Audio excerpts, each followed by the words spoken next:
사랑하는 성도 여러분, 지난 한 주간 주 안에서 평안하셨습니까? 아멘. 오늘이 주일인데요, 성도에게 있어서 주일은요 한 주간의 첫 번째 시간입니다. 믿으십니까? 주일로부터 이 한 주간 주님의 은혜 안에서, 하나님의 참된 뜻 안에서 참다운 삶, 또 영적 승리의 삶을 이루시는 저와 여러분의 삶이 되기를 소망합니다. 그런 마음을 담아서 우리 옆에 분에게 축복하는 마음으로, 하나님은 당신은 사랑하십니다. 예수 안에서 승리하십시다.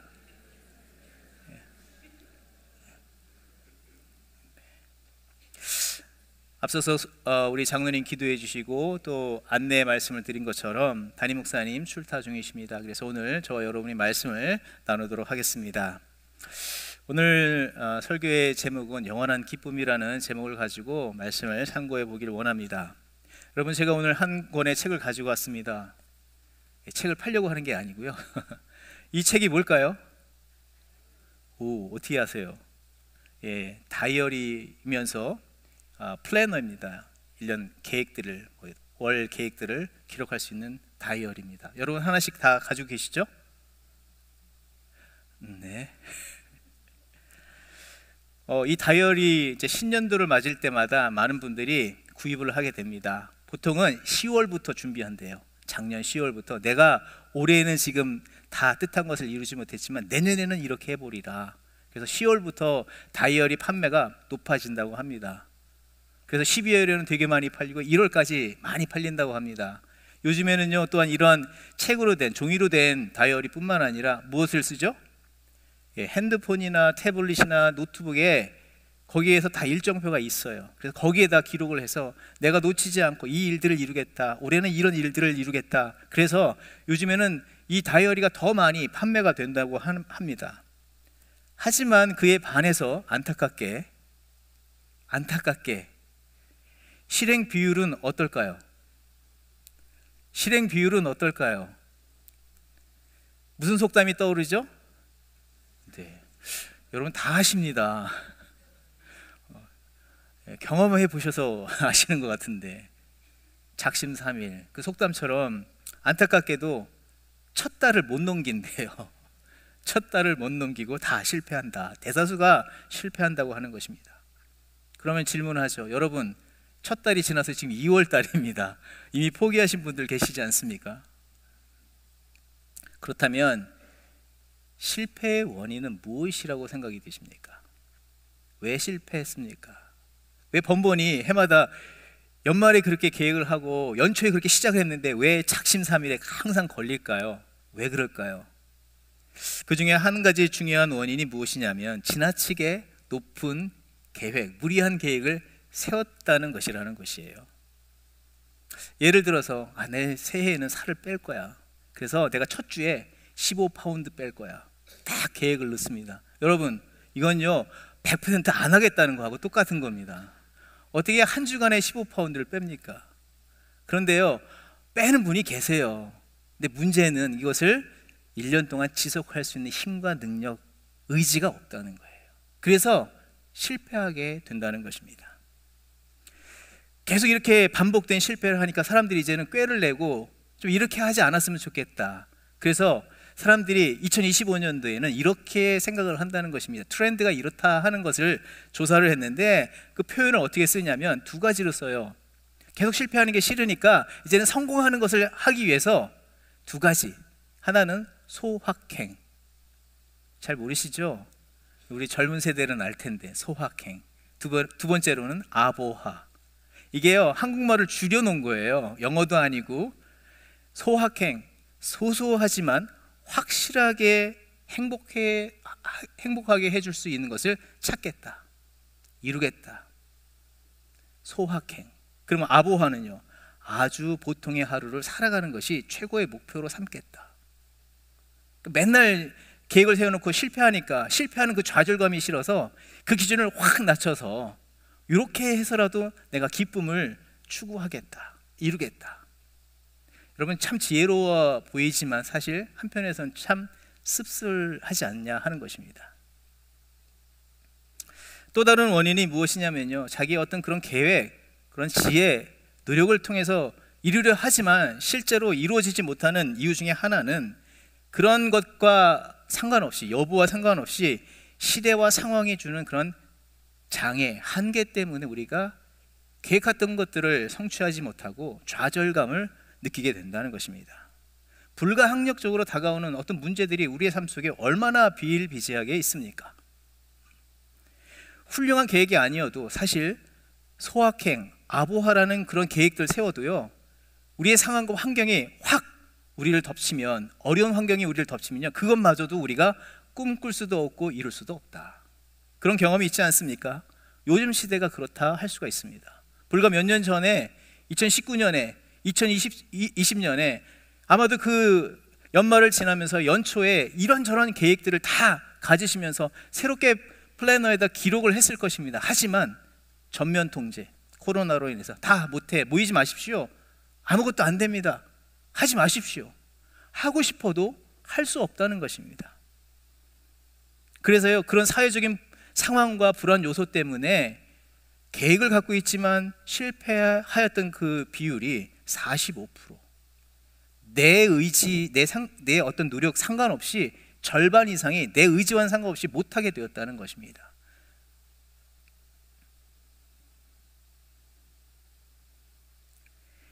그래서 현실의 벽 때문에 포기하고 낙심할 때가 너무나 많습니다. 코로나뿐만 아니라 현대에는 갑자기 전쟁이 터지고 경제적인 불안, 사회적인 불안, 그런 것들로 인해서 좌절하고 포기하는 일이 너무나 많다는 것입니다. 그런데 이와 같은 한계의 문제, 이 상황의 문제 때문에 고통과 절망을 갖고 있는 것이 현 시대 우리뿐만 아니라 오늘 본문에 등장하는 가나의 혼인잔치에서도 동일한 한계에 부딪혀 있다는 것을 우리는 말씀을 통해서 볼 수가 있습니다. 잔치로 시작했는데 사실 잔치로 마치는 것이 아니라 수치로 마칠 수 있고 근심으로 마칠 수 있었던 것이 바로 이 가나의 혼인잔치였다는 것입니다. 하지만 여러분, 안심하시기 바랍니다. 이 가나의 혼인잔치의 마지막은 어떻게 끝났습니까? 수치와 근심으로 끝난 것이 아니라 기쁨의 잔치로 마무리되었다. 성경은 그것을 이야기해 주고 있는 것입니다. 오늘 어떻게 그 놀라운 수치의 자리에서, 근심의 자리에서 전환되고 역전되었는지 오늘 이 말씀을 통해서 살펴보겠는데, 요한복음, 우리가 복음서를 묵상하고 있는데 복음서의 이 중간 요한복음 16장에서는 이런 말씀을 주님께서 하셨습니다. 너희는 근심하겠으나 너희 근심이 도리어 기쁨이 되리라. 너희는 근심하겠지만 너희 그 근심이 도리어 기쁨이 될 것이다, 기쁘게 할 것이다 라고 주께서 말씀하셔 주셨습니다. 그래서 세상의 그 어떤 기쁨보다 더 큰 기쁨, 초월적인 기쁨, 영원한 기쁨을 주님께서 주시는 사건이 바로 이 물이 포도주로 변하는 이 가나의 이 혼인잔치라고 볼 수가 있는 것입니다. 그렇다면 이 말씀을 통해서 어떻게 주께서 잃어버릴 그 기쁨을 회복하게 하시고 영원에 이르는 그 기쁨에 도달하게 하시는지 이 말씀을 통해서 살펴보기를 원합니다. 특별히 2025년 하나님께서 우리 각 사람들과 가정과 교회 공동체에 주신 말씀은 무엇입니까? 이 시대가 이렇게 암울하고 미래가 불투명한데 오늘 우리 교회와 우리 성도들에게 주신 말씀은 무엇이라고요? 네, 이게 지금 맞는 말씀일까요? 이 시대에? 근데 주께서 이 말씀을 주신 것은 분명한 뜻이 있으셔서 이 말씀을 주신 줄 믿습니다. 우리로 하여금 기뻐할 수 없는 세대 속에서 기쁨을 회복하게 하실 것이고, 우리뿐만 아니라 그 기쁨을 차고 넘치게 하여서 세상 가운데 영원한 참된 기쁨을 선포하게 하시겠다. 이것이 하나님이 우리를 향하신 뜻인 줄 믿습니다. 이 말씀을 통해서 우리 한번 찾아보기를 원합니다. 오늘 이 가나 혼인잔치에 대한 배경을 설명하면, 본문은 예수 그리스도께서 공생애에 시작하셨을 때 처음으로 나타내신 기적의 사건입니다. 예수님께서 처음 나타내신 기적의 사건. 주께서는 제자들과 누군가의 결혼식에 초대받아서 참석을 하게 됩니다. 상황을 보아서 볼 때 제자 중에 어떤 사람이 결혼을 했는지, 혹은 예수님의 친척 중에 어떤 분이 결혼을 해서 그 자리에 참석하신 것 같습니다. 그렇기 때문에 예수의 어머니 마리아가 이 잔치가 어떻게 흘러가는지를 잘 파악하고 있었던 것 같습니다. 잔치에서 포도주가 떨어지는 걸 알아서 예수께 그 상황을 알려드렸기 때문입니다. 특별히 유대의 이 결혼 풍습에 대해서, 또 그 결혼 잔치에서 포도주는 어떤 의미인지를 살펴보면요, 이런 말이 있습니다. 신랑은 없어도 포도주는 없으면 안 된다. 신랑은 없어도 포도주가 없으면 안 된다. 여러분, 한국에서 여러분 어렸을 때 잔치 기억나시죠? 잔치에서 빠지지 않는 필수의 잔치의 음식들이 있어요. 경상도는요, 떠나오신 지 오래돼서 기억이 안 나시나요? 경상도에서 잔치가 일어나면 뭐가 꼭 있어야 된다, 어른들은 그렇게 하면서 준비를 하십니까? 제가 찾아보니까 돈베기, 수육. 전라도는요, 그건 어떻게 잘 아세요? 홍어 삼합, 육전, 꼭 잔치 음식으로 추가가 돼야 된다는 거. 그게 없으면 잔치가 벌어지지 않은 것이라 그렇게 이해하지 않았습니까? 포도주는요, 그만큼 기쁨과 축복의 상징입니다. 또 포도주는요, 청혼 때부터 그 포도주 잔을 건넴으로 인해서 계약이 성사가 되고요, 이 결혼 잔치가 마칠 때까지 포도주를 나누면서 기쁨과 그 희망을 같이 노래하는 것이 이 포도주라는 것입니다. 하지만 지금 그 중요한 포도주가 어떻게 됐다고요? 없다. 그들에게 없다. 반복적으로 얘기를 하고 있습니다. 이것은 위기를 맞았다는 것입니다. 여러분, 자녀의 결혼식이 시작이 됐습니다. 하객들이 다 모였고 이제 결혼 예식이 다 끝났습니다. 그런데 문제가 무엇입니까? 캐터링 업체에서 오늘 못 온다는 거예요. 여러분, 만약 그런 상황을 여러분이 혼주인데 그것을 경험하면요, 어떤 마음이 드시겠어요? 아찔하지 않습니까? 내 손녀, 내 자녀, 내 아들, 딸의 결혼식에 다 잔치는 시작이 됐는데 음식이 없는 거예요. 이것은요, 잔치가 아니라 수치라는 것입니다. 한계 상황에 푹 빠져버린 것입니다. 이 사건은 그래서 무엇을 말하냐면, 우리가 희망찬 계획을 가지고 소망을 품고 삶을 열심히 움직여 가지만 우리의 삶의 실제가 이와 같다라고 성경이 먼저 이야기해 주는 것입니다. 우리가 뜻한 바, 우리가 이루려 하는 모든 것, 우리의 열심으로 할 수 있는 부분은 하지만 한계가 분명히 있다는 것을 이야기해 주는 것입니다. 한계만 있다는 것을 얘기해 주는 것이 아니라 우리는 그것을 완전하게 성취해낼 수 있는 힘과 능력, 지혜가 없음을 또한 이야기하는 것입니다. 왜 그렇습니까? 우리는 죄와 사망 아래 있기 때문이라는 것입니다. 그 한계 아래 우리가 이미 갇혀져 있기 때문이라는 것입니다. 그래서 열심을 내지만 결국에는 어떤 형국이냐, 이 포도주가 마르는 것처럼 우리의 인생이 메말라 갈 수밖에 없음을 이 사건을 통해서 말해주는 것입니다. 우리의 삶의 실제를 보시기 바랍니다.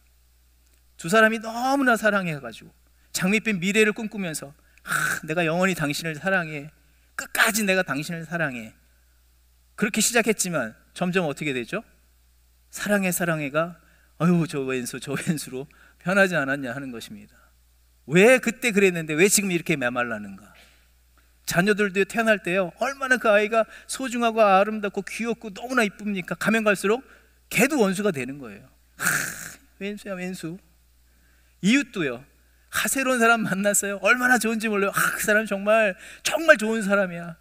근데 한 1년 지나면요, 그 사람 정말 못 쓸 사람이라고 그렇게 가십하지 않습니까? 우리 인생이 그 정도밖에 안 되는 것입니다.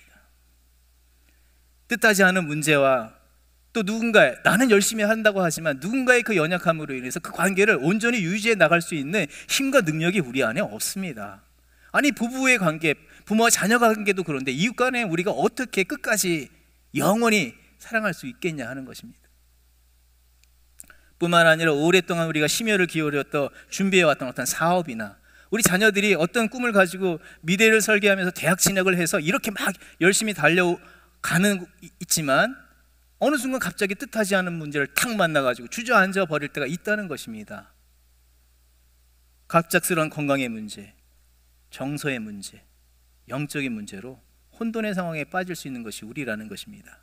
하지만 이내 이 극복하기 어려운 문제는 오늘 이 사건을 통해서 보여주는 바는 새로운 차원의 기쁨의 자리로 나가게 하시고 시작되었다라고 이야기해 주는 것입니다. 예수께서 하인들에게 유대의 율법과 전통에 따라서 손을 닦을 때 쓰도록 둔 이 정결례를 행하는 돌 항아리에 메말라 버렸는데 물을 채우게 하고 그 물을 떠다가 잔치자리에 나눠주도록 하였는데, 이 손을 닦고 더러워지고 거의 다 소진되어 버리진 이 돌 항아리에 채운 그 물이 그 누구도 맛보지 못하였던 극상품의 포도주로 변하여서 이전의 잔치의 그 기쁨보다 더 큰 기쁨, 초월적인 그 기쁨을 누리게 하였다, 성경이 이야기해 주고 있습니다. 먼저 이 물이 포도주로 변하는 사건이 주는 참된 영적 의미를 우리가 몇 가지를 살펴보기를 원합니다. 이 혼인잔치에서 나타내신 물이 포도주로 변한 이 기적의 사건을 성경 오늘 본문은 기적이라고 표현하지 않습니다. 11절의 말씀을 보게 되면 첫 표적이라고 기록하고 있습니다. 표적은 무엇입니까? 이것은요, 표시, 상징의 의미를 가지고 있습니다. 무엇을 명확하게 가리키기 위해서 이 사건이 있었다라고 하는 것입니다. 이 표적의 사건을 통해서 무엇을 정확하게 지시하고 보여주는가? 그것은 다른 것이 아니라 예수께서 구원자, 메시아 되십니다 라고 하는 그 분명한 메시지를 이 본문이 말씀하고 있다는 것입니다. 우리 삶 속에 물이 포도주로 변하는 그런 은혜가 있으면 좋겠다, 이렇게 이해할 수도 있지만, 이 본래적인 의미는 이 사건을 이루신 그분이 메시아이십니다. 그분이 구원자이십니다. 그래서 요한복음에는요 7가지의 표적이 나옵니다. 이 가나의 혼인잔치뿐만 아니라 왕의 신하를 고쳐주시는 사건, 베데스다 연못의 사건, 오병이어의 기적, 무리를 걸어가시는 것, 맹인을 고치시는 것, 죽은 나사로를 살리시는 모든 것이 구원자, 메시아, 소망이 되시고 기쁨이 되신 그분 예수 그리스도가 그분이시다라는 것을 가리키는 이 기적이고 표적이라는 것입니다. 특별히 사용하던 이 정결례를 행하는 이 돌 항아리에 물을 채워서 변화시키 하셨던 이 표식은 어떤 의미인가? 마태복음 5장 17절에 내가 율법이나 선지자를 폐하러 온 줄로 생각하지 말라. 폐하러 온 것이 아니요 완전하게 하려 함이라. 그 말씀처럼 하나님의 그 옛 약속, 율법을 예수 그리스도를 통해서 완성하셨다, 완성해 가신다라고 하는 그 메시지를 또한 선포하고 있는 것입니다. 그래서 이제는 율법에서 은혜의 시대로 바뀌었다, 죽음에서 생명으로 건짐을 받았다라는 것을 이 물이 변하여 포도주로 변한 이 사건을 통해서 메시지를 전하고 계시는 것입니다. 그리고 특별히 이 첫 번째로 나타낸 이 표적 중에서 혼인잔치에서 나타냈던 물이 변하여 포도주로 된 이 사건은, 포도주는 무엇보다도 예수 그리스도를 상징합니다. 예수 그리스도의 보혈을 상징합니다. 그 보혈은 어떤 효능이 있습니까? 능력이 있습니까? 치유하는 능력, 죽어있던 것을 살리는 능력 뿐만 아니라 하나님과 불화했던 우리를 거룩한 연합으로 이끄는 능력이 그 안에 있다는 것을 포도주로 이야기하고 있는 것입니다. 그래서 주께서 베푸시는 이 포도주 잔, 주께서 변화하게 하셔서 나눠주시는 이 포도주 잔은 십자가의 죄의 용서를 말하고 있는 것입니다. 뿐만 아니라 그 포도주가 모든 사람들에게 음료가 되어서 그들을 기쁘게 하는 것처럼 결혼식의 신랑과 같이 예수 그리스도께서 우리를 위해서 내어주심이 되고, 그로 인해서 우리가 하나님과 거룩한 연합을 이루면서 기쁨을 누리게 하는 그 역사를 이 사건을 통해서 함축적으로 이야기해 주는 것입니다. 그래서 새로운 구속사적 역사가 시작되었다, 그 안에 영원한 기쁨이 이제 임하였다라고 하는 것이 바로 이 사건입니다. 그래서 이 궁극적인 이루는 역사의 사건을 하나님께서 예전에 이렇게 말씀을 하셨습니다. 이사야서 43장의 말씀, 너희는 이전 일을 기억하지 말며 옛날 일을 생각하지 말라. 보라, 내가 새 일을 행하리니 이제 나타낼 것이라. 보라, 내가 새 일을 행하리니 이제 나타낼 것이라. 너희가 그것을 알지 못하겠느냐? 반드시 내가 광야의 길을, 사막의 강을 내리니 장차 들짐승 곧 승냥이와 타조도 나를 존경할 것은 내가 광야의 물을, 사막의 강을 내어 내 백성 내가 택한 자에게 마시게 할 것임이라. 그 역사를 이제 성취하셨다는 것입니다. 그래서 물이 변하여 포도주로 변한 사건이 이전의 일들을 연장시키는 일이 아니라 새로운 창조의 역사가 시작되었다는 것을 이야기해 주는 것이 바로 이 물이 포도주로 변한 이 사건의 메시지라는 것입니다. 그리고 이 역사 속에서 다소 이해하지 못하고 또 다소 갸우뚱거릴 수 있는 메시지가 여기서 들려지는데, 그 어머니 마리아가 예수에게 이 상황을 이야기했을 때 예수께서 어떻게 말씀하십니까? 그것이 나와 무슨 상관이 있습니까? 내 때가 아닙니다. 거절이지 않습니까? 그런데 예수님께서는 또 돌이켜서 그 자리에서 새 역사를 이루셨다. 무엇을 의미합니까? 사람들은 사사로운 관계나 어떤 상황 때문에 그 일에 집착하고 그 일에 초점을 맞추고 그 대상을 바라보면서 자기가 원하는 때에 그 일들을 이루려고 애를 쓰지만, 하나님께서 지금 새 창조의 역사를 이루시는, 주님께서 새 창조를 이루시는 그 역사는 하나님의 오래된 계획 속에서 하나님의 방법과 하나님 중심으로 그 역사가 시작되어야 한다는 것을 말씀하시는 것입니다. 사랑하는 성도 여러분, 하나님의 일들을 감당할 때에 하나님의 공동체 안에서 또 여러분의 가정에서 우리는 사사로운 감정과 내 어떤 의지와 내 노력으로 모든 일들을 출발하려고 할 때가 있습니다. 그런데 그 순간마다 우리가 경험하는 것은 무엇이죠? 마음의 상처입니다. 아픔입니다. 그런데 주님께서는 사사로운 어떤 관계나 자기의 어떤 상황 때문에 이끌려가지고 이 일들을 하시는 것이 아니라 하나님의 섭리와 때를 따라서 하나님의 방법으로, 또한 하나님의 영광을 위해서 헌신하신다. 이것을 이 사건을 통해서 말씀해 주시는 것입니다. 여러분, 이 말씀은 우리에게 어떠한 메시지를 던져주고 있습니까? 첫 번째로는 한계와 낙심에 도달할 수밖에 없는 우리 삶에 주님이 임재하셔야 한다는 메시지를 우리에게 명확하게 던져주시고 있다는 것입니다. 주님이 계셔야 한다. 인생의 죄로 인해서 한계를 경험하게 하고 우리의 인생의 한계점을 딱 보여주시는데, 그렇기 때문에 주님이 더 절실히 필요함을 이야기하는 것입니다. 뿐만 아니라 그 한계를 뛰어넘어서 하나님께서 본래적으로 뜻하시고 목적하신 그 기쁨의 자리에 우리가 서길 원한다면 그 주님이 임재하셔야 할 것을 얘기하시는 것입니다. 여러분, 이 잔치, 결혼잔치 생각만 해도 얼마나 며칠 전부터 준비할 때 얼마나 기대가 됐겠습니까? 하지만 여러분, 이 핑크빛 미래를 마음에 품고 그 날을 고대했지만 사실 영적으로 본다면 애초에 이 잔치는요, 근심으로 마칠 수밖에 없는 잔치였다는 거예요. 왜요? 주님이 찾아가시지 않으셨다면 근심으로 마칠 수밖에 없는 사건이었다는 것입니다. 그렇기 때문에 한편에서 이 상황과 이 상황에서 던지시는 메시지는 무엇이냐면, 사람들, 주님이 안 계신 상황에서 자신들의 어떤 노력, 자신들의 어떤 그 열정, 자신들이 어떤 가지고 있는 계획들은요, 근심케 더 할 수밖에 없다는 것입니다. 근심을 더 가중하게 할 수밖에 없다는 것입니다. 내 편에서는 가장 필요한 것 같고 내 편에서는 그럴듯한 그런 계획들이지만 그것은 오히려 실패할 수밖에 없다. 오히려 그 모든 것을 내려놓고 주의 임재를 먼저 사모하고 주님이 좌정하여 주시고 주의 인도하심을 받는 것이 참된 길이고 기쁨을 얻는 길인 것을 이 물이 변하여 포도주로 바뀌는 이 사건을 통해서 우리에게 명확하게 던지는 메시지라는 것입니다.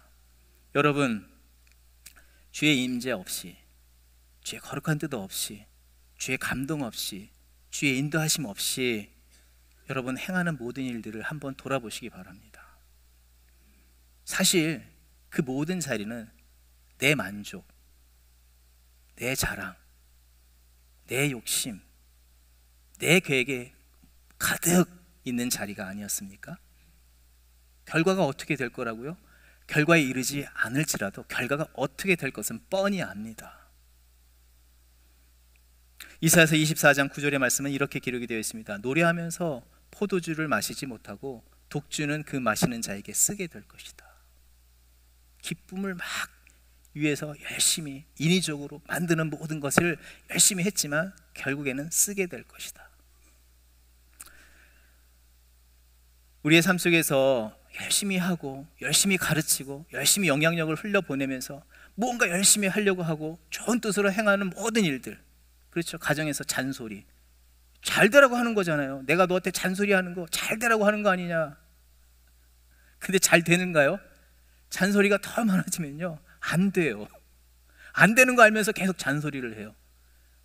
내가 어떤 일을 하려고 하고 내가 이 어떤 부분에 대해서 내가 영향력을 더 쏟으려고 하지만 이상하게 일이 잘 안 풀려요. 왜 그럴까요? 그 순간에 여러분 다시 한번 진지하게 또한 진솔하게 스스로에게 물어보시기 바랍니다. 주님이 계신가? 메시아 되신 예수 그리스도의 참된 뜻으로 내가 시작하고 있는가?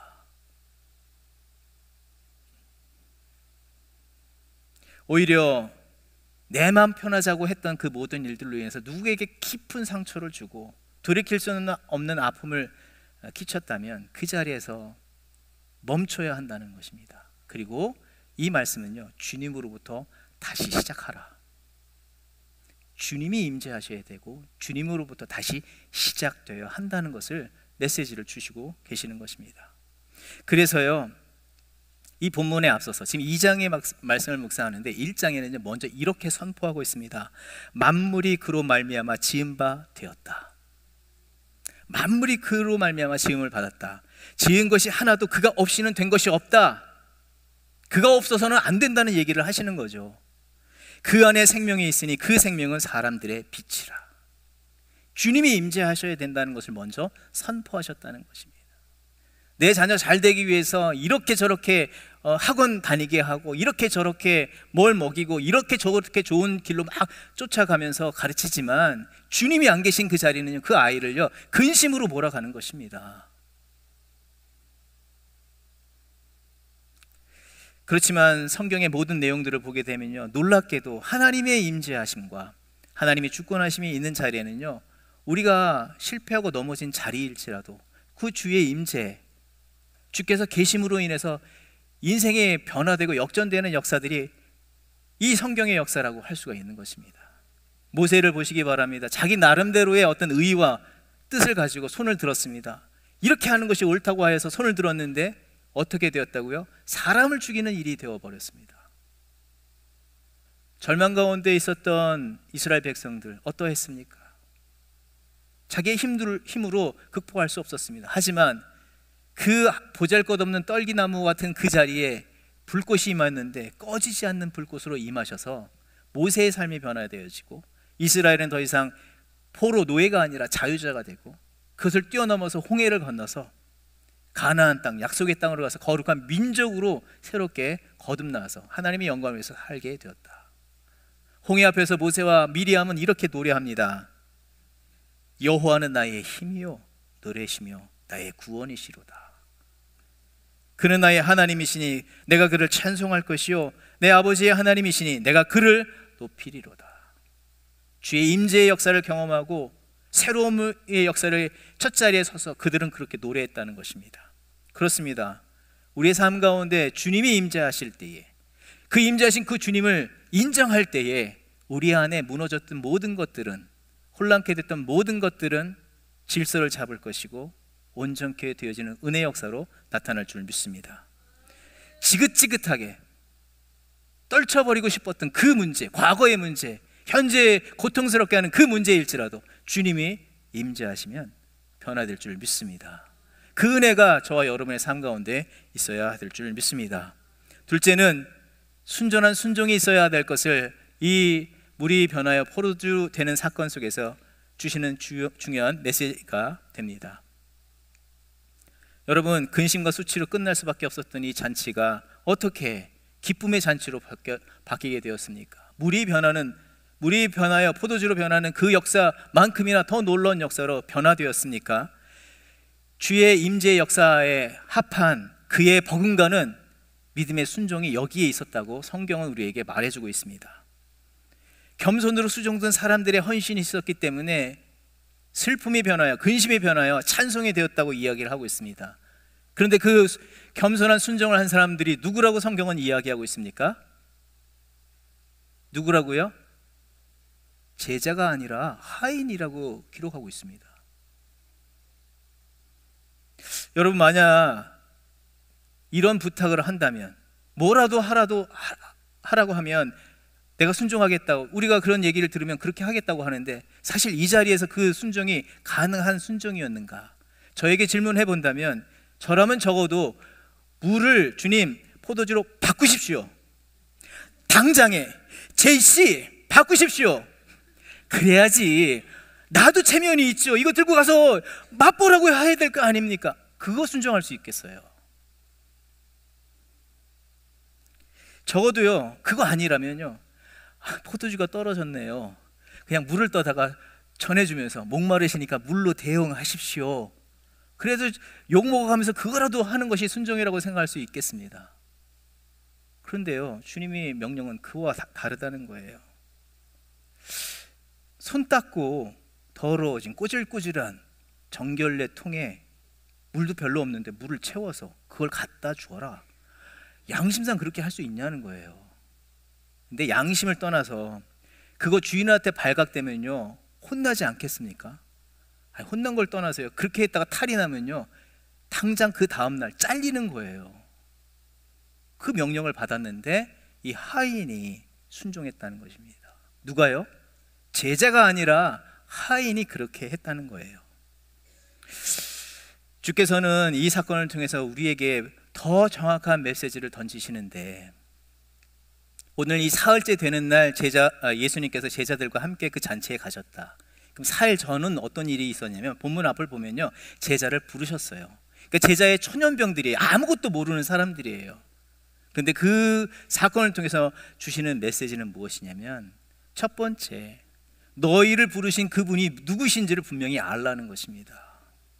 저 여러분을 선택하시고 부르시고 이 자리에 세우신 분이 하나님이신 것, 메시아 구원자 예수 그리스도이신 것을 분명히 알며 살아가라, 그것을 얘기하시는 것이고, 두 번째, 너희가 따르는 그 예수는 메시아이다.